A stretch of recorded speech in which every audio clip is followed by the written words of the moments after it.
আসসালামু আলাইকুম everyone, Janaki academic চ্যানেলে তোমাদেরকে স্বাগতম। আজকে আমরা নবম শ্রেণীর স্বাস্থ্য সুরক্ষা বইয়ের 56 পৃষ্ঠার ছকটি সমাধান নিয়ে আলোচনা করব। গত ক্লাসে কিন্তু আমরা 54 পৃষ্ঠা এবং 53 পৃষ্ঠার ছকের সমাধান করে দিয়েছি। তোমরা যারা ভিডিওটি দেখো না, ডেসক্রিপশন বক্সে লিংক দিয়ে দিলাম, দেখে নিতে পারো।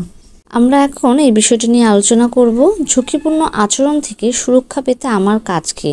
এখানে মূলত বিভিন্ন পরিকল্পনার কথা বলা আছে। পরিকল্পনা অনুযায়ী কী কী কাজ করেছো সেগুলো ছকে ফিট আপ করতে হবে।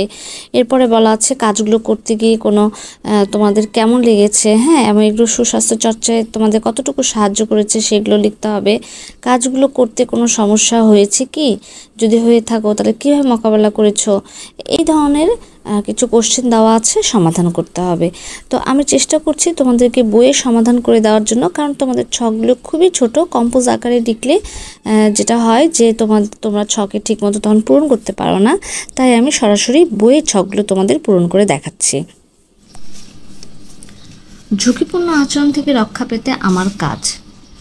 পরিকল্পনা অনুযায়ী কী কী কাজ করেছি? সচেতনতামূলক কাজ করেছি, সচেতনতামূলক প্রচারণা চালিয়েছি, নিয়ম মেনে দৈনন্দিন সকল কাজকর্ম পড়াশোনা করেছি, বন্ধুত্ব নির্বাচনে সতর্ক থেকেছি, অকারণে বন্ধুদের সাথে আড্ডাবাজি করি নাই।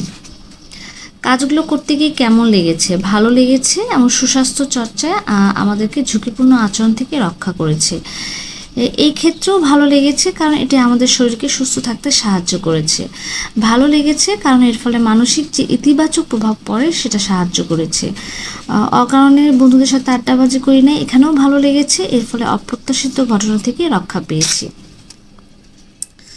কাজগুলো করতে কোনো সমস্যা হয়েছে কি? না, কোনো সমস্যা হয়নি, না কোনো সমস্যা হয়নি। এক্ষেত্রে সমস্যা হয়েছিল, তবে সেক্ষেত্রে বন্ধু নির্বাচনে বেশ কিছু বিষয় খেয়াল রাখতে হয়েছে। ঠিক আছে।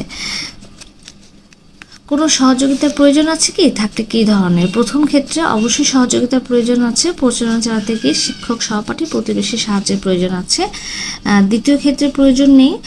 তৃতীয় ক্ষেত্রে প্রয়োজন আছে, অভিভাবক শিক্ষকের সহযোগিতার প্রয়োজন আছে। তৃতীয় ক্ষেত্রেও কোনো প্রয়োজন নেই।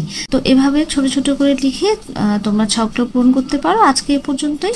যারা আমার ভিডিওটি দেখছো প্লিজ একটা লাইক করে দাও, যারা এখনও সাবস্ক্রাইব করো নাই তারা প্লিজ চ্যানেলটিকে সাবস্ক্রাইব করে দাও। ধন্যবাদ সবাইকে।